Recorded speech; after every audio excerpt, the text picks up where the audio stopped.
Olá, bem-vindas e bem-vindos à live de hoje. Um tema interessantíssimo que muita gente não tem ideia o quanto. A gente já sabe que a alimentação saudável é importante, importantíssima, mas que ela tem efeitos, inclusive com evidências fortes de que uma boa, uma adequada alimentação contribui e muito com a nossa saúde mental. Oi, Dani, para vocês conhecerem, vou receber aqui um querido colega, amigo, Marcos Zanetti, médico psiquiatra, que está entrando. Boa O- noite, Marcos. Oi, Aline, boa noite. Tudo bem? Tudo bem? Que prazer estar aqui com você. Faz tempo que a gente não se encontra, tem que ser por aqui então, né? Exatamente. Eu falei que eu acho que a última vez que eu te vi ao vivo foi no Sírio, num almoço, no Nossa, restaurante lá embaixo. E, inclusive, era esse tema, que foi o primeiro momento que eu soube, não vou nem falar, não vou dar spoiler, mas que você foi me contando sobre a mágica aí, né? Com evidências, é óbvio, que é uma boa, uma adequada alimentação tem um potencial de fazer na nossa saúde, não só física, mas também mental, que é o tema da live de hoje. Então, muito bem-vindo ao nosso canal Mãe Star aqui. obrigado, Aline, super obrigado pelo convite. Mas vamos ver É, se, nossa, então foi pré-pandemia ainda, caramba, vamos faz ver se a tempo, hein? gente, Faz não, quando tempo. você estiver em São Paulo, bom, a gente acabou desencontrando, mas vamos pôr o papo em dia mesmo. E, bom, mas desde aquele encontro, então, pré-pandemia, eu acho que esse campo aí da alimentação, da nutrição, na saúde, a importância, né, da alimentação, da nutrição, na saúde mental só tá ampliando, né, cada vez mais, e junto também num contexto de abordagens de estilo de vida, né? Claro Exato. que eu acho que o foco mais hoje é falar de alimentação, mas a alimentação é um dos principais pilares do nosso estilo de vida, e hoje, né, para mim é uma mudança de paradigma que algumas pessoas ainda subestimam, o quanto alimentação, atividade física, o impacto que isso tem no humor, não só de uma forma preventiva, mas mesmo no tratamento. Eu queria até ouvir de você, assim, como que você, no seu meio, assim, com as pessoas que você conversa, como que as pessoas recebem esse tipo de informação. Bom, então vamos lá. Então vamos começando. Eu vou me apresentar rapidamente, daí você se apresente, tá? Porque eu te conheço já e nada, ninguém melhor do que a gente mesmo para se apresentar e contar um pouquinho a trajetória. Então, Marcos, aqui todos os tuas seguidoras e seguidores aí, eu sou a Aline Pedrazzi.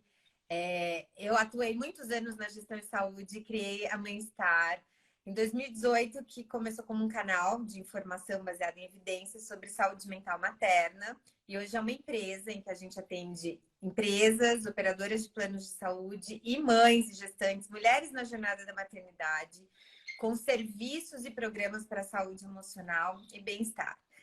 E hoje estou recebendo o Dr. Marcos Zanetti, que vai nos contar um pouco, desvendar os mistérios da alimentação, mas antes de tudo, conte pra gente quem é Marcos Zanetti, por favor. Então, para quem não me conhece, né, eu sou psiquiatra, não sou nutricionista nem nutrólogo, apesar de ter muita amizade, andar com muitos nutricionistas e nutrólogos. Eu sou psiquiatra, também doutor em ciências, pesquisador, com toda a minha formação na USP, mas hoje o meu vínculo acadêmico no Sírio-Libanês, né, que além do hospital, agora o Instituto de Ensino e Pesquisa está virando uma faculdade de saúde. Então, lá eu tenho desenvolvido algumas linhas de pesquisa nessa área de nutrição e saúde mental, coordeno também uma especialização em saúde mental e, claro, paralelamente também sou muito ativo na clínica, tenho uma clínica privada e então, enfim, tanto na pesquisa como na clínica, esse tema da nutrição e do estilo de vida, ele ele é muito, ele é muito importante, é fundamental, e é por isso que eu acabei também, né, optando, quem sabe da minha trajetória acadêmica, né, eu fazia muita pesquisa com neuroimagem, marcadores moleculares, mas hoje tenho procurado até, né, para fazer mais sentido com a minha prática clínica, né, eu estou, né, mudando as minhas linhas de pesquisa muito também para essa parte da nutrição que se tornou central no meu dia a dia do consultório mesmo. E não que, de novo, eu não sou nutricionista, sou nutrólogo, sou psiquiatra, mas é que isso é fundamental para a saúde mental e cada vez mais a gente reconhece a importância no tratamento dos transtornos mentais mesmo, dos transtornos psiquiátricos, e hoje eu não consigo, né, assim como eu nunca consegui, né, praticar a psiquiatria sem ajuda, parceria com as colegas psicólogas, hoje para mim a parceria com os colegas nutricionistas e também nutrólogos é fundamental. E aproveitando o gancho, você tinha perguntado, né? A Mãe-Star tem muito mais mulheres, mais gestantes e mães. Eu acho que, queria ouvir de você, a população de forma geral, acredito eu, que subestima o potencial de uma alimentação adequada, de um sono adequado e de atividade física. E são itens básicos, imagino, né, para termos saúde mental. Quando a gente se torna mãe, você sabe bem, né? Aí, você tem dois, né, Márcia? Que eu tenho duas. Sim, Então, quando a gente se torna mãe, a gente tem uma privação de sono muito preocupante, principalmente nos primeiros meses de vida. E não é só privação de sono, a alimentação, e isso demora, viu, para voltar. Você também atende, eu sei bastante puérperas, enfim, a gente se deixa muito para depois. E temos aí estatísticas, né, de prevalência no Brasil, um cenário muito ruim em relação à depressão. Depressão pós-parto chega a ser 1 a cada 4 mulheres que tem no país. Então, a gente tem sim. um cenário bastante complicado e estilo de vida, dá para dizer que é determinante em casos de depressão? Pensando de forma geral, estilo de vida e aí entrando para alimentação. Sim, o estilo de vida ele pode ser determinístico e um fator isoladamente causal na gênese de alguns quadros depressivos, ao meu ver. Acho que é importante a gente lembrar que a depressão, assim como todos os transtornos mentais, ela é uma síndrome. O que eu quero dizer com isso? Ela é um conjunto assim de manifestações de sintomas, mas que tem várias possíveis causas, né? E desde causas genéticas até interação entre a genética e o ambiente e fatores ambientais, mas o estilo de vida hoje, eu não tenho dúvidas que ele por si só, vamos supor, se é que isso é possível, eu acho que é um pouco utópico imaginar que alguém que não tenha nenhuma predisposição genética para depressão, né? Isso é um pouco tópico porque a genética da depressão é super complexo, não é que é um ou outro gene, mas vamos supor alguém que não tem uma predisposição genética para depressão. Mesmo assim, né, se essa pessoa tiver uma alimentação não saudável, né, não se mexer, for sedentária, então os hábitos de vida podem contribuir de forma determinística para ela desenvolver um quadro depressivo. Então, olhando aí para o nosso tema, explica essa história de intestino como segundo cérebro. Então, esse conceito, esse termo está muito popularizado, né? Porque, de fato, hoje se reconhece a importância da conexão entre o intestino e o cérebro. E agora, tadinho do intestino, ele é importante por si só, não precisa ser conceitualizado como o segundo cérebro, mas o fato é que faz sentido nesse contexto da importância dele, mas algo que é muito surpreendente, sabe, Aline, é que quando a gente pensa em intestino, trato digestivo, trato gastrointestinal, a gente pensa em um órgão exclusivamente para digestão e absorção de nutrientes. E, na verdade, o nosso intestino ele é um grande sensor do ambiente. Ele é objetivamente a maior superfície de contato com o meio externo, e isso torna ele crítico tanto para monitorar o ambiente através, né, do que a gente ingere, da nossa alimentação, e também crítico para a regulação do sistema imune. Então não deixa de ser elegante do ponto de vista evolutivo adaptativo que o cérebro tem essa conexão tão próxima, né, tão íntima com o intestino, troquem, né, os dois estejam sempre aí, né, trocando figurinhas, vou chamar assim, e na verdade, a gente se aprofundando nesse estudo, o que a gente vai ver é que o nosso, aqui é só um exemplo disso, tá? A gente pode conceitualizar, mas o nosso cérebro, ao longo da evolução, ele descentralizou funções para o intestino e para a flora intestinal.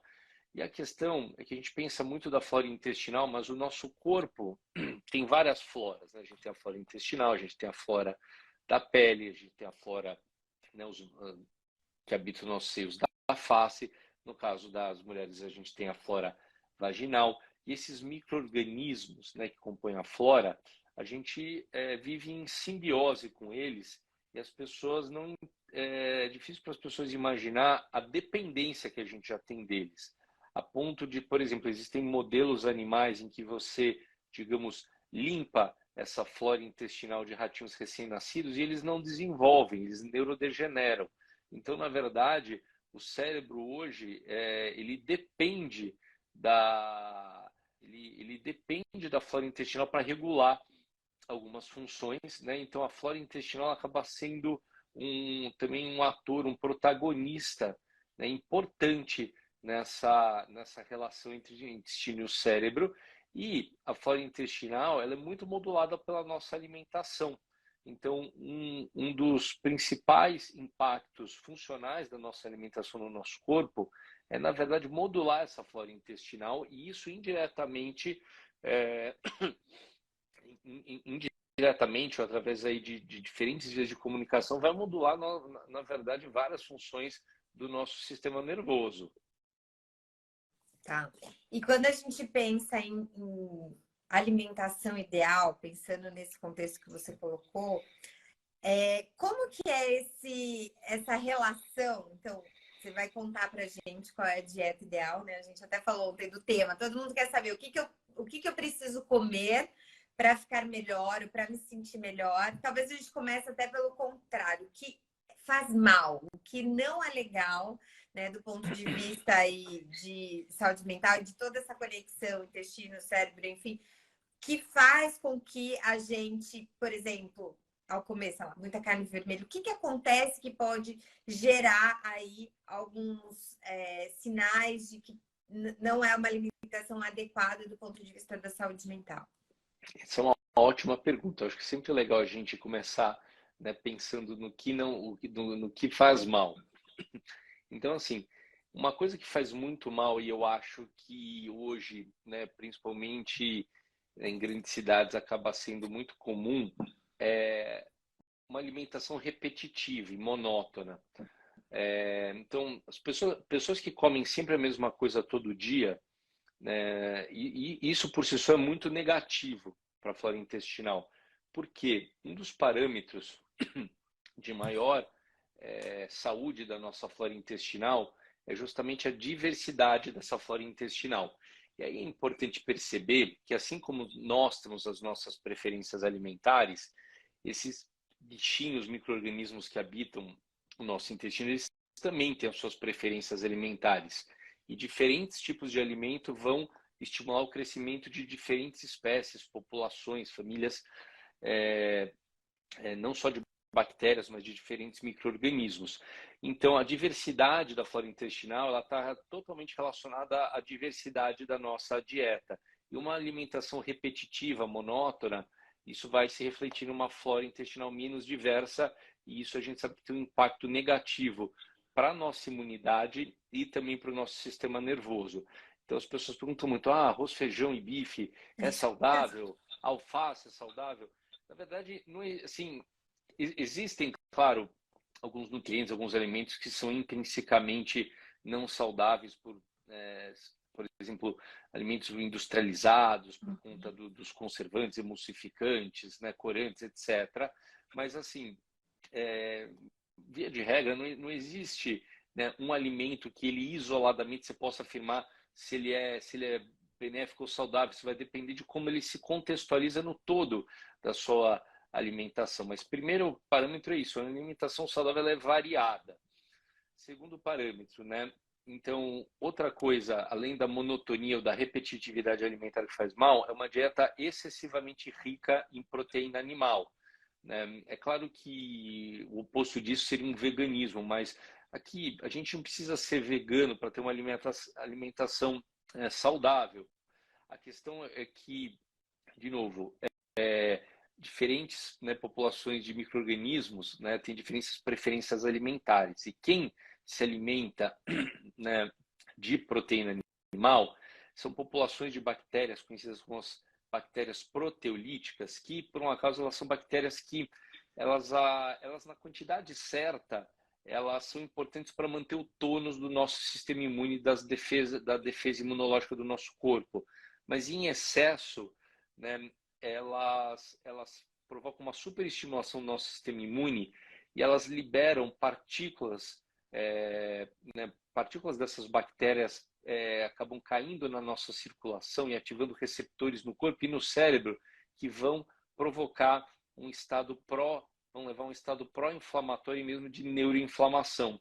E a gente sabe que a neuroinflamação por si só é uma possível causa de depressão, tem um impacto, né, tem um impacto bem conhecido aí na dinâmica, na produção de neurotransmissores. Então, uma dieta excessivamente rica em proteína animal, né, então aquela pessoa que acaba, né, comendo embutido de manhã, carne no almoço, carne no jantar, isso vai acabar estimulando o crescimento dessas bactérias, né, chamadas bactérias proteolíticas, que elas acabam tendo um impacto na nossa imunidade, de levar o nosso sistema imune para a direção de um estado de inflamação. E a gente conhece isso hoje como inflamação sistêmica de baixo grau, e isso também está associado à inflamação no sistema nervoso, que é o que a gente chama de neuroinflamação. Além disso, uma dieta rica em proteína, né, animal, excessivamente rica em proteína animal, ela vai acabar gerando a produção de alguns metabólitos bacterianos que são potencialmente tóxicos para o nosso organismo, né? Que as bactérias intestinais, elas não só se alimentam, mas elas também pegam alguns nutrientes e convertem em outras substâncias que também, né, vão agir no nosso corpo. Uma das mais bem estudadas nesse sentido, uma substância chamada trimetilamida, que vai ser convertida no nosso corpo em óxido de trimetilamida. E hoje a gente sabe que o óxido de trimetilamida, que também é chamado de TEMAL, ele é um fator de risco cardio-cerebrovascular tão importante igual o colesterol, triglicérides, tanto é que alguns laboratórios no Brasil já estão começando a dosar, e isso está intrinsecamente relacionado ao consumo de proteína animal. Um outro parâmetro...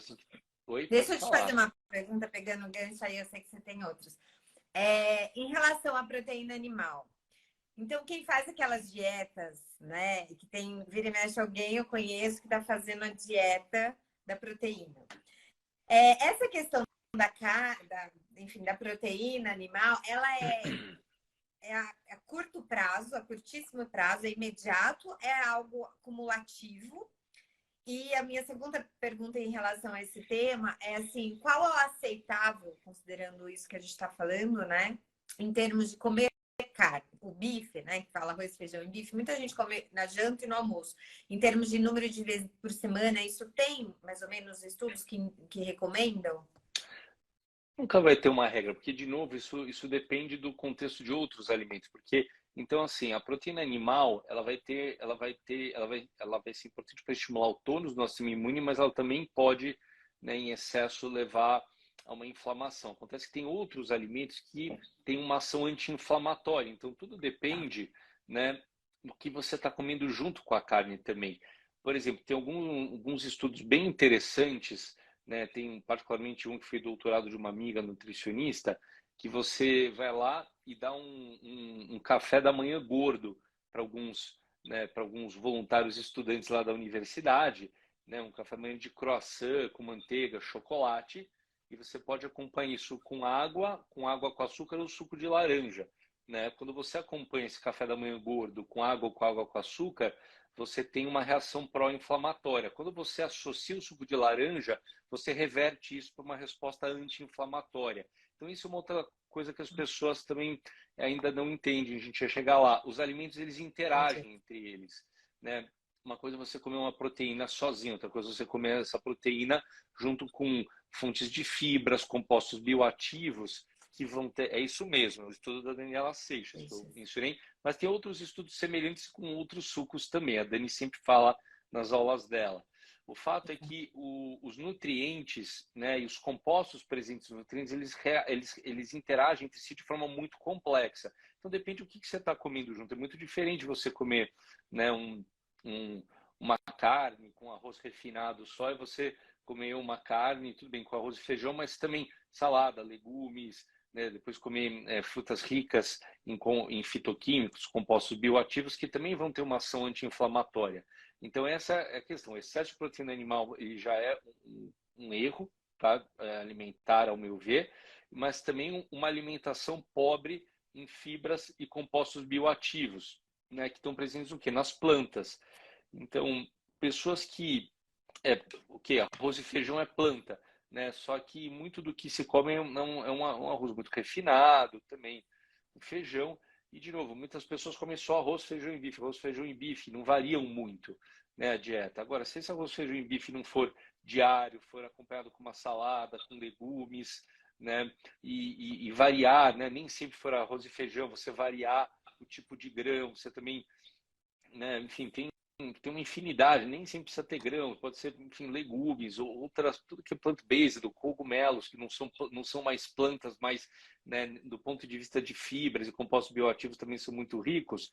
Isso já muda a relação até o impacto da proteína animal no seu sistema imune, porque, primeiro, né, as plantas ricas em fibras e compostos bioativos vão estimular o crescimento de uma flora que já tem um potencial anti-inflamatório, que produz substâncias anti-inflamatórias, e os próprios compostos bioativos, que são muitos, né? Você tem os polifenóis, tem os carotenoides, tem outros, né?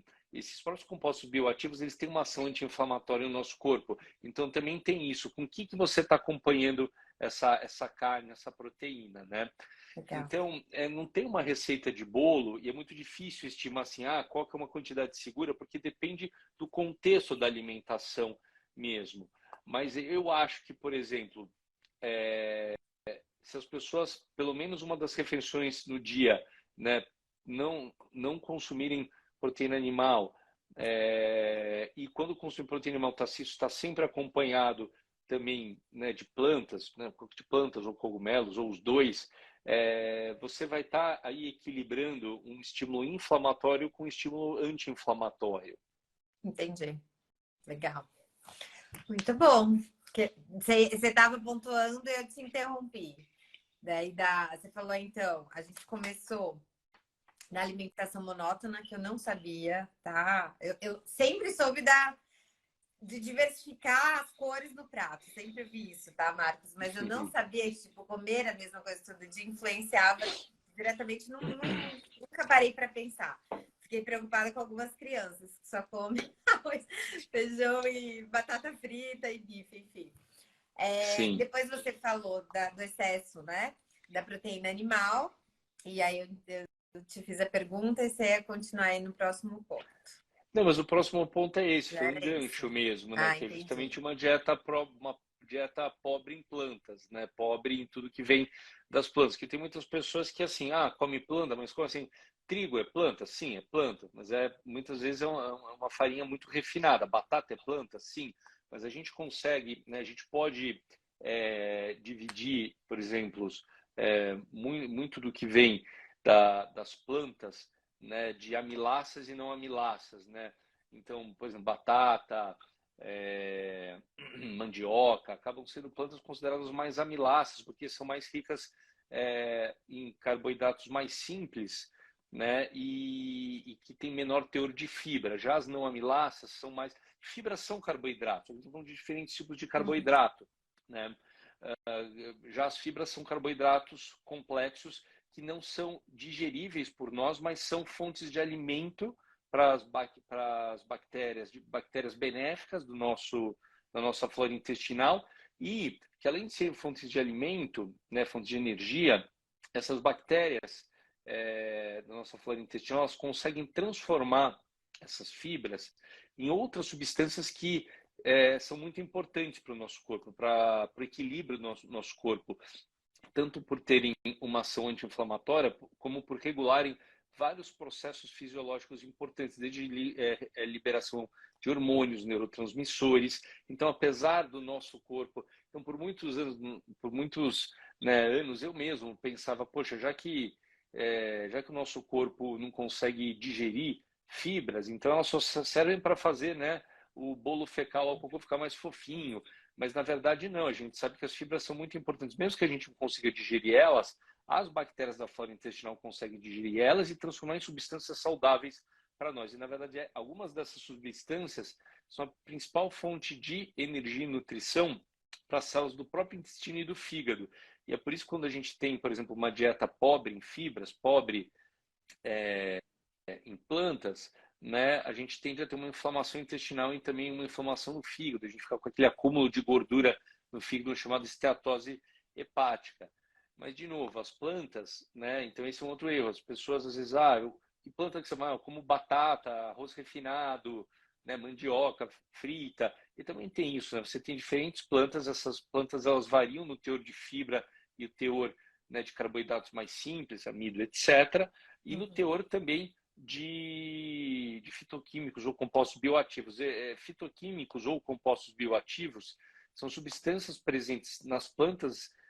Então, eu prefiro hoje falar compostos bioativos, porque fito vem de planta, só que os fungos também têm compostos bioativos e fungo não é considerado mais planta. Então, hoje, assim, por um lado, muitos autores consideram sinônimos fitoquímicos compostos bioativos, eu prefiro usar o termo compostos bioativos, porque também estão presentes aí nos cogumelos.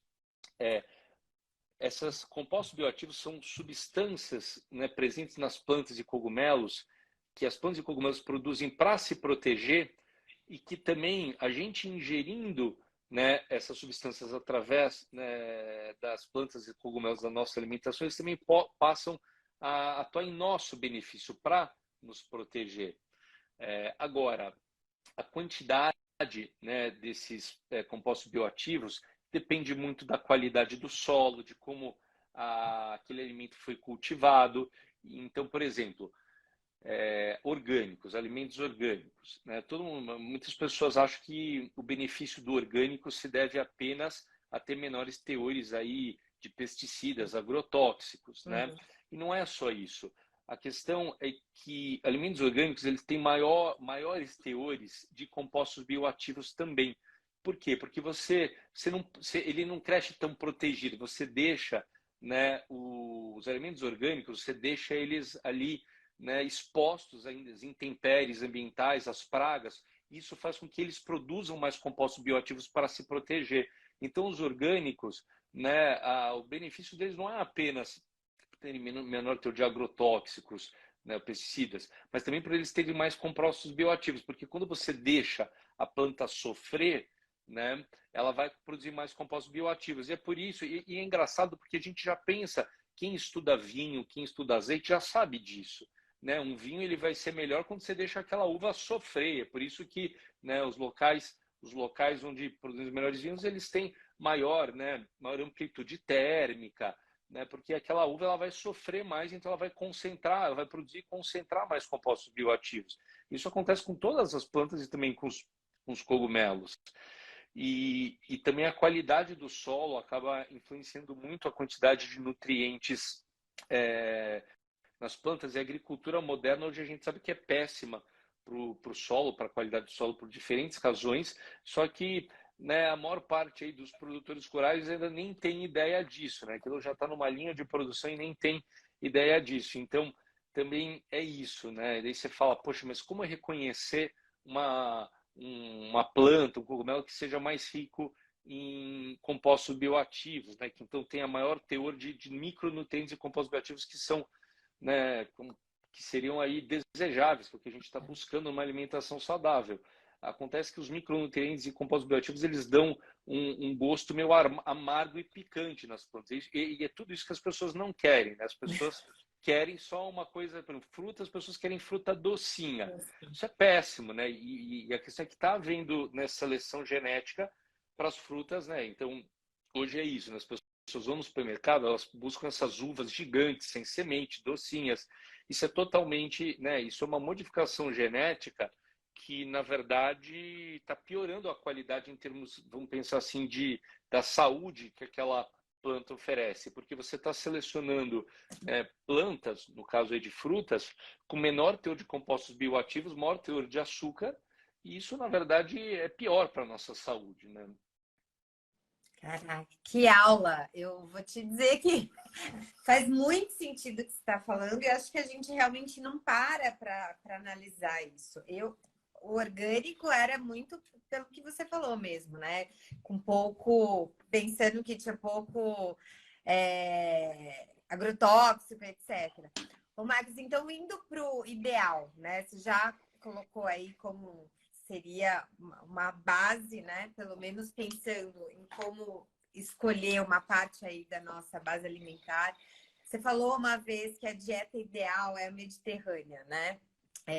Então, o que a gente pode dizer quando você atende os pacientes e olha de forma integral, né? Toda a parte funcional, atividade física, alimentação, enfim, em termos de vamos melhorar, né, de forma geral, a tua saúde, incluindo essa questão da alimentação. O que você então recomenda? Você já falou que não é ideal, você colocou as plantas, cogumelos, enfim. Em termos de outros itens aí, outras dá para a gente dizer como você montaria junto com uma equipe multidisciplinar de nutrólogo e nutricionista uma dieta pró-saúde mental? Feito, Aline. Então, é interessante notar, né? A gente fala muito da dieta, a gente, digo, a literatura médica, né? Os estudos falam muito da dieta mediterrânea como paradigma da dieta mais saudável, né? E ela é mais saudável tanto para o nosso sistema cardiovascular como para o cérebro. Ocorre que a gente não vive no Mediterrâneo, né? Em algumas regiões do Brasil, as pessoas sequer vivem próximo do mar. Você, por exemplo, não vive tão próximo do mar mais.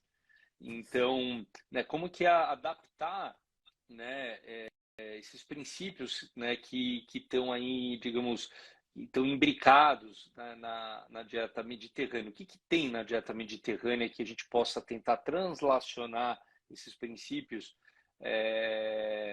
para a nossa realidade? E aí já vem um primeiro fator que eu acho muito importante, que é valorizar o produto regional, valorizar a sazonalidade, o que tem disponível, o que não tem disponível de acordo com a estação, e valorizar os produtos locais. Isso por si só já é fundamental da cultura, né, mediterrânea, que na verdade se originou no Oriente Médio, no Oriente Médio e depois foi indo, né, para a Europa. Mas primeiro valorizar os produtos locais, procurar conhecer os produtos da sua região e respeitar também a sazonalidade, porque tudo que, né, vier mais de perto vai tender a ser mais saudável por ser mais fresco, menos processado, menos industrializado.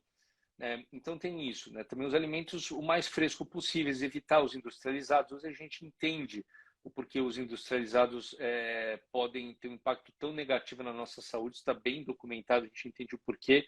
Então, valorizar o produto mais fresco, mas a dieta mediterrânea ela é justamente uma dieta rica em tudo isso que a gente estava falando e que pode ser benéfico para o nosso corpo. Então, uma dieta muito rica em tudo que vem de plantas, né? Então, uma dieta rica aí em grãos, castanhas, hortaliças, legumes, verduras, e vai ser uma dieta mais com um consumo mais esporádico de proteína animal e, né, dentro das proteínas animais um consumo mais, digamos assim, de proteína animal que a gente até, alguns outros chamam de melhor qualidade. Então, laticínios e aí muito fermentados, peixe, frutos do mar, que não deixa de ser proteína animal, mas é uma proteína animal que tem menor teor de gorduras indesejáveis, maior teor de gorduras benéficas, como, né, as gorduras ômega 3, E então, de novo, a gente consegue traduzir esses princípios, né? A gente consegue aplicar esses princípios, né, para os alimentos disponíveis na nossa região. E aí, com isso, a gente vai estar, né, aumentando o aporte de fibras, compostos bioativos e micronutrientes, né, micronutrientes aí, vitaminas, minerais, gorduras benéficas.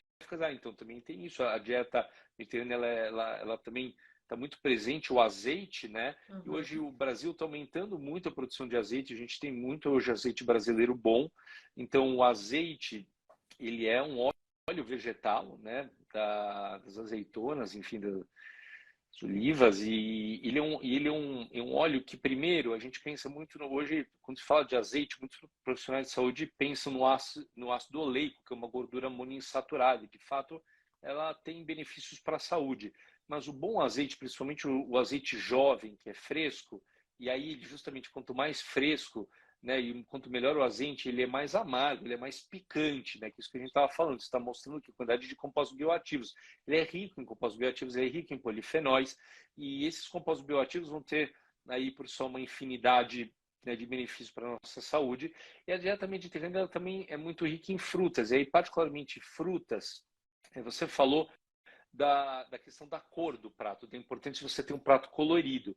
E a importância de ter um prato colorido, sim, é justamente essa diversidade, né? Você aumentar a variedade da sua alimentação, mas o que acontece é que os compostos bioativos, eles também dão cor às plantas. E quando a gente está, né, mistura plantas de diferentes cores, a gente também está, né, a gente está garantindo que a gente está ingerindo diferentes compostos bioativos. E frutas, né, particularmente de casca vermelha e roxa, elas são ricas em um tipo de composto bioativo, que é um subtipo de polifenol chamado antocianinas, que se mostrou que tem um alto poder antioxidante que parece ser particularmente, né, importante e benéfico para o cérebro, por exemplo. Tem estudos mostrando que mirtilo tem ação antidepressiva. Mas a gente também tem frutas brasileiras, claro, eu adoro mirtilo, mas mirtilo é caro. A gente está cheio também de frutas brasileiras, né? Outras aí frutas como o açaí, que também, né, também é rico em antocianinas, e tem, na verdade, todas as berries, né, vão tender a ser ricas em antocianinas. Então, a framboesa, groselha, não a groselha industrializada, a amora, né? Então, o morango, então todas essas frutas, né, de casca vermelha e roxa, e se você for ver, essas frutas elas são mais ácidas, elas têm, né, um leve amargor. Então, né, se você pegar, bom, o açaí mesmo no norte é muito usado com a comida salgada, inclusive. Ele não é doce assim, originalmente, né? O açaí, exatamente.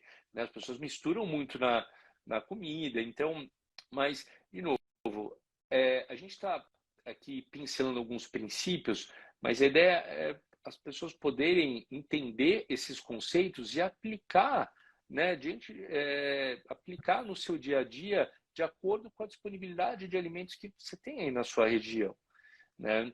E aí muitas pessoas podem falar, putz, mas falaram do orgânico, orgânico é caro.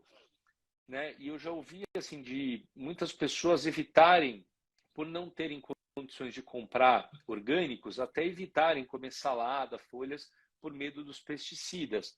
Eu não tenho dúvida que é melhor se comer, né, que é melhor incluir na alimentação tudo bem de plantas, né? Então, hortaliças, legumes, grãos, mesmo que não sejam orgânicos, mas sejam bem lavados, que não comer, tá? Então, se não tem fácil à disposição orgânicos, comam que sejam não orgânicos, bem lavados, higienizados. Se for possível orgânico, ótimo. Se for possível ainda vindo de um produto local, melhor ainda. Né?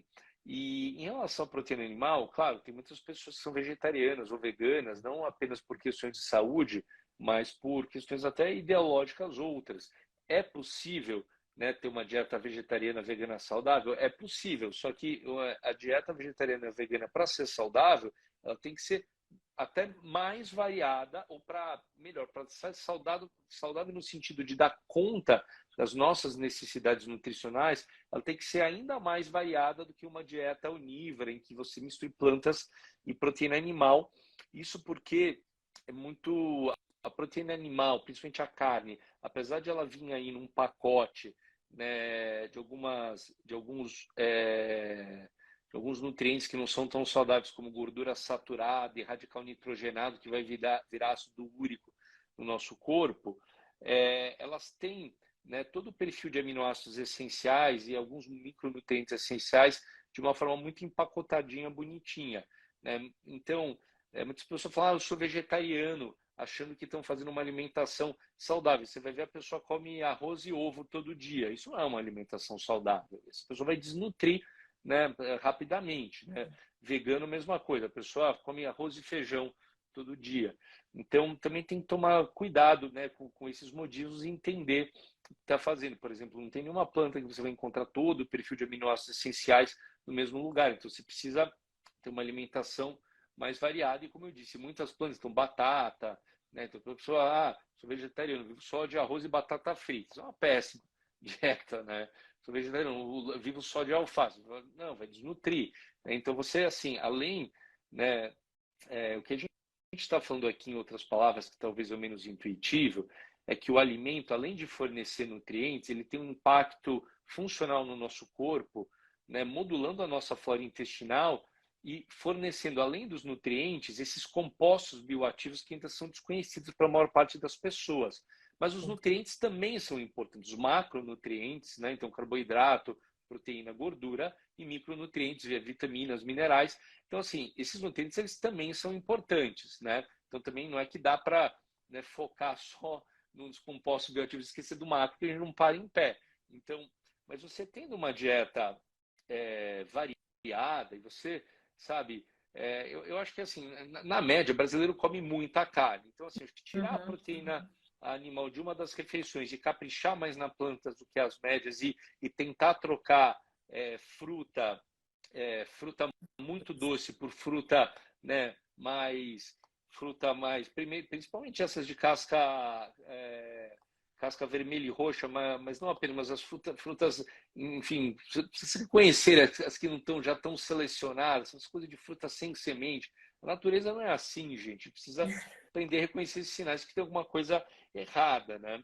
E sobre a carne, o quanto puder, né, claro, dentro do possível, optar por carnes mais magras ou fontes de proteína, né, animal mais magras, então ovo, laticínios, né, frango e peixe frutos do mar.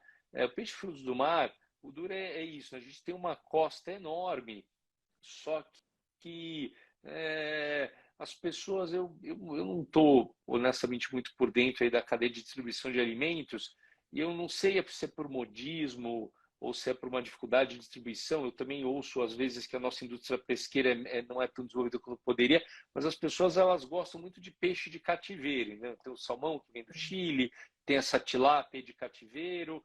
Esses peixes de cativeiro, eles não vão ter a mesma quantidade de nutrientes e principalmente o ômega 3 do que, né, um peixe de água fria que vem do mar, um fruto do mar. Então, isso também, né, precisa tomar um pouco de cuidado. Mas, de novo, a gente tem que ver o que chega em cada cidade para poder adaptar. Maravilhoso, Marcos. Eu acho que o principal da gente falar sobre esse tema é algo que deveria ser básico e não é, né? A gente realmente dá esse valor para uma alimentação mais equilibrada, mais diversificada, mais adequada, enfim. O que você coloca é um pouco um bom senso, né? De umas dicas muito boas, eu achei essa questão, né, dos compostos bioativos da uva sem semente. Eu compro a uva sem semente para minha filha, já vou ficar atenta, entendeu? Então, essa coisa mais, quanto mais natureza, menos intervenção, melhor. Sim. Acho que outro ponto que eu queria te perguntar, suplementação, né? Porque a ideia que a gente tem é uma dieta mais anti-inflamatória, né? E que eventualmente que a gente consiga tirar disso melhor proveito da alimentação. Mas é muito comum usar também suplementação para isso. Ou não? Como que é em geral que a equipe, né, e multidisciplinar, eu sei porque a Nutri me passou, né? Algumas, eu tomo 3 coisas de manhã. Como que, em geral, vocês recomendam, né? Do ponto de vista... Eu sei que é individual, mas dá para dizer algo em relação à suplementação? Dá para dizer que assim, via de regra não tem nenhuma evidência de benefício assim, suplementação, Verdade. assim, suplementação para quem não tem alguma doença particularmente identificada, a única exceção aqui seria, né, a suplementação de folato, né, pré-gestacional, folato e talvez ômega 3 pré-gestacional, né? Mas com exceção da suplementação de folato pré-gestacional, em que hoje já se sabe que o ideal é não usar o ácido fólico, usar, né, a forma bioativa, que é o L-metilfolato, mas tirando essa situação da suplementação pré-gestacional, não tem nenhum benefício, né, de você ficar tomando polivitamínicos, multivitamínicos, né? Não existe nenhuma evidência de benefício, a não ser que você identifique alguma condição metabólica ou que a pessoa tem uma deficiência e você precise corrigir aquilo, Uhum. né? E tem esse problema, tá? Que isso para mim é um problema de saúde pública e até está muito confuso até nos rótulos aqui dos suplementos, mesmo pré-gestacionais, não apenas pré-gestacionais, essa história do folato. O folato é uma vitamina, né? Uma vitamina do complexo B, vitamina B9, é uma vitamina particularmente importante para a produção de neurotransmissores, uma vitamina que foi até, eu acho que, desproporcionalmente estudada em relação às outras, porque todas as vitaminas do complexo B têm alguma importância, mas o folato ela tem um papel central em alguns processos, né, que a gente chama de metilação. E o folato, né, ele na natureza ele ocorre com uma forma bioquímica que chama tetrahidrofolato. E aí, muito tempo atrás, se desenvolveu uma forma sintética que é o ácido fólico, e hoje, até hoje, se vocês forem pegar, né, farinha, muitos alimentos industrializados, eles vêm por lei fortificados com ácido fólico.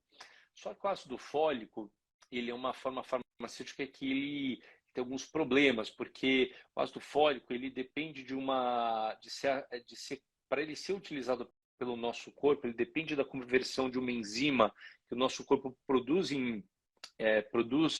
numa quantidade talvez menor do que as pessoas imaginavam. E aí, o ácido fólico mesmo, ele, quando não metabolizado, ele compete pelo folato ativado pelos seus receptores, tanto, né, nos tecidos, como para, por exemplo, para o folato penetrar no cérebro. E, na verdade, o excesso de ácido fólico no nosso corpo ele pode gerar uma deficiência de folato relativa, por competir com o folato mesmo.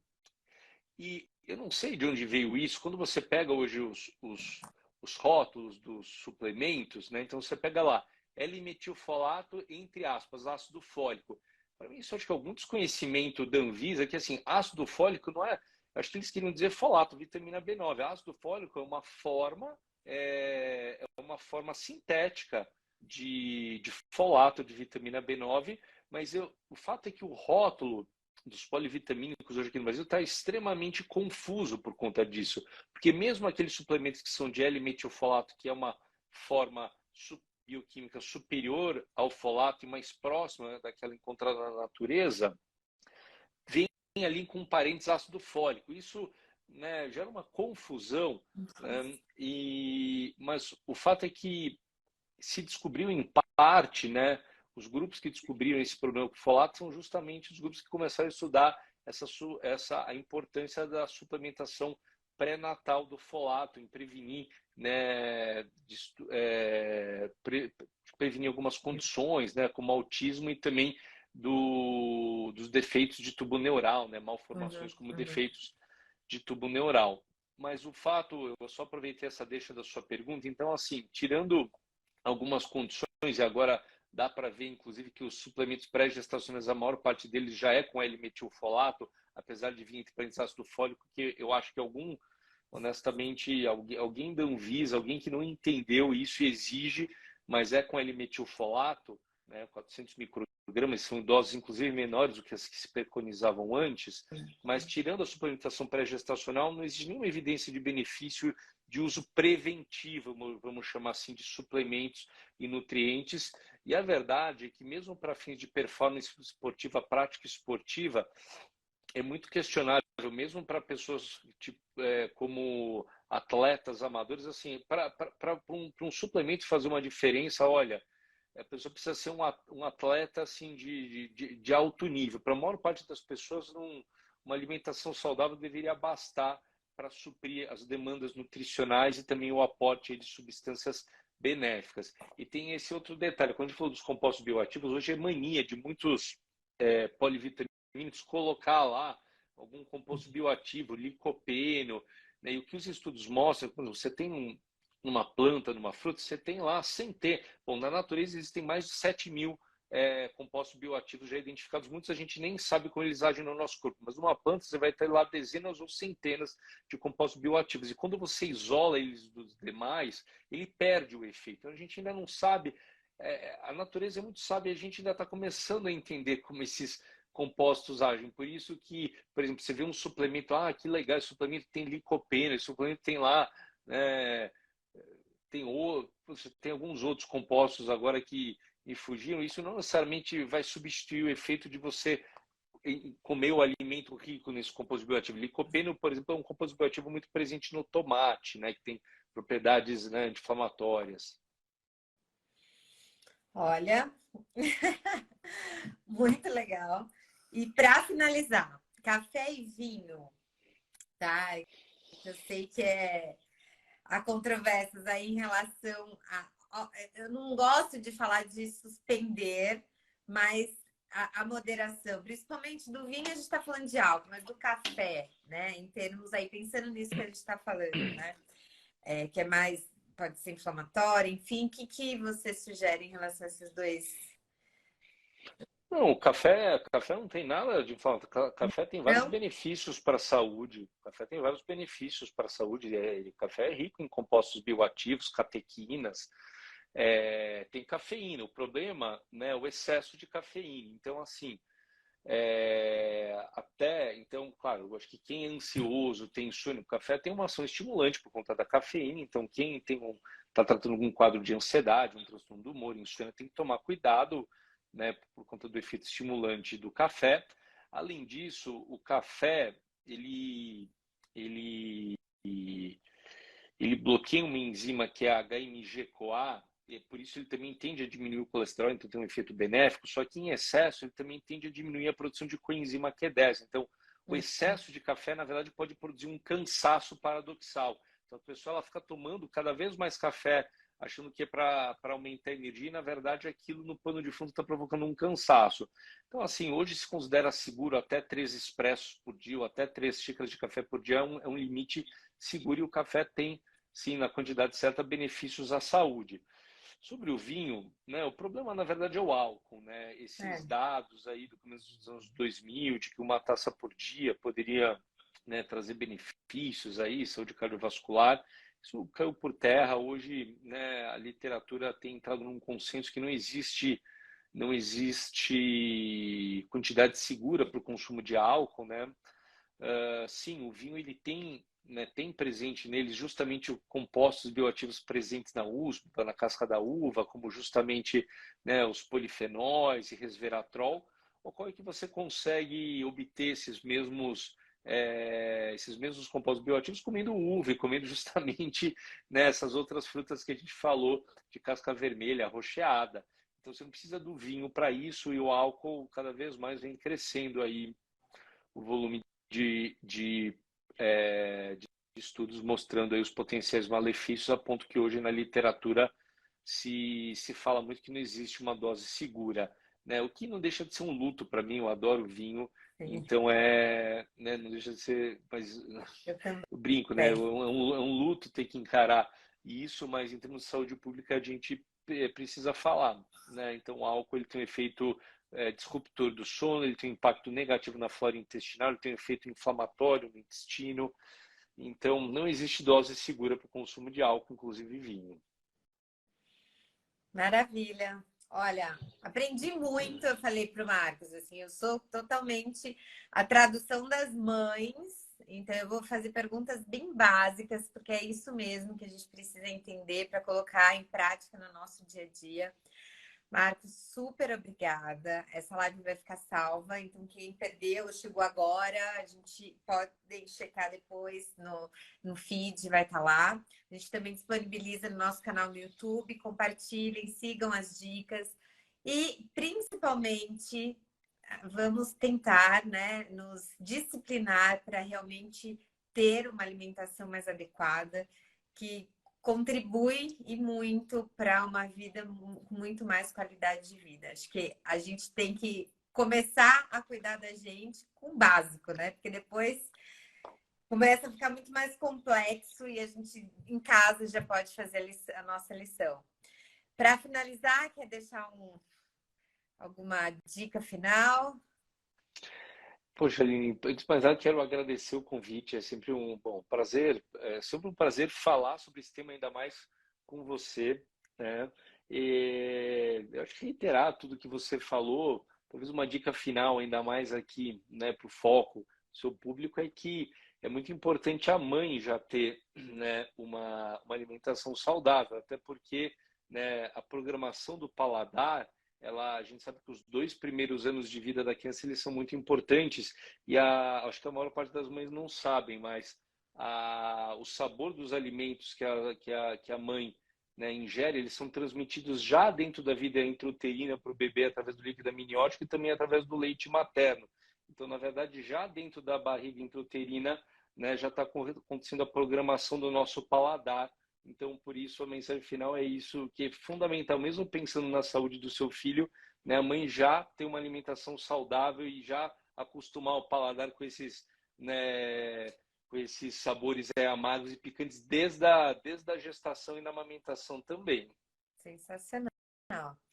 Muito obrigada, Marcos. Parabéns pela tua trajetória. Você ajuda muitas pessoas na clínica, mas na pesquisa é essencial. Várias pessoas falaram melhor psiquiatra, nutricional, né? Super dedicado e que também compartilha aí muita informação para a população leiga como a gente. Então é muito importante a gente entender todo esse processo para poder realmente modificar nosso estilo de vida aos poucos. Obrigada Obrigado, e Aline. até breve. Até breve. Abraços a todos. Boa Tchau, gente. noite. Boa noite. Obrigadão e até mais.